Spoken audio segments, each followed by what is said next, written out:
Indian civil service में सुधार का प्रयास। इंडियन सिविल सर्विस की परीक्षा अत्यंत कठिन होती थी। इसका परीक्षा केंद्र सिर्फ लंदन में ही होता था, जिसमें साधारण भारतीयों के लिए भाग लेना दुष्कर था। रिपन ने भारत में भी इन परीक्षाओं का केंद्र स्थापित करने की योजना बनाई। ये सरकार ने अस्वीकृत कर दिए, लेकिन रिपन ने परीक्षा में सम्मिलित होने की उम्र 18 से बढ़ाकर 21 कर दी। सामाजिक सुधार। प्रथम फैक्ट्री कानून। सामाजिक क्षेत्र के रिपन का सबसे महत्वपूर्ण सुधार 1881 ईस्वी में पहला फैक्ट्री कानून बना था। इस कानून के द्वारा कारखानों में काम करने वाले मजदूरों की अवस्था में सुधार लाने का प्रयास किया। यह कानून सिर्फ उन कारखानों पर लागू था जहां 100 से अधिक मजदूर काम करते थे। 7 वर्ष से कम आयु वाले बच्चों से कारखानों में काम करवाने पर रोक लगा दी गई।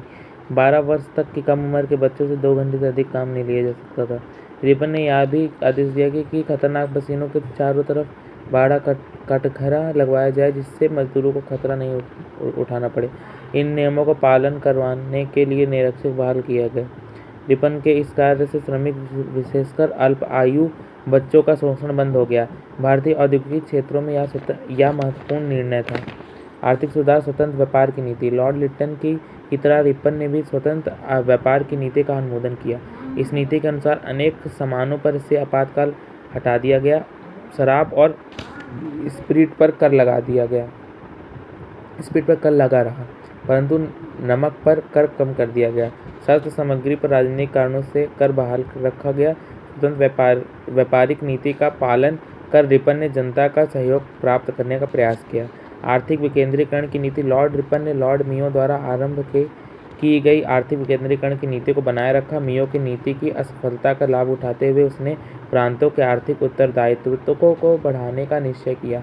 फलतः राज्य की समस्त आय को 3 बातों में विभाजित कर दिया। साम्राज्य। इस आय पर केंद्र सरकार पर एकमात्र अधिकार था। केंद्रीय सरकार का खर्च इस आय से चलता था। इसमें सीमा शुल्क, डाक, तार, रेलवे, अफीम, नमक, टकसाल, सैनिक आय और भूमि कर से होने वाले धन सम्मिलित थे। प्रांतीय जेल, डॉक्टरी सेवा, मुद्रण, राजमार्ग एवं प्रशासन से प्राप्त होने वाले आय प्रांतीय मद के अंतर्गत रखे गए। इन पर प्रांतीय सरकारों का एकाधिकार था। इनसे खर्चा पूरा नहीं होने पर केंद्रीय सरकार द्वारा वित्तीय सहायता देने का प्रावधान किया गया। विभक्त मदों से प्राप्त होने वाली धनराशि का बंटवारा केंद्र और प्रांतीय सरकारों में करने की व्यवस्था की गई। अखबार कर, स्टाम्प कर, जंगल पंजीकरण आदि से प्राप्त होने वाले धन को विभक्त मद के अंतर्गत रखा गया।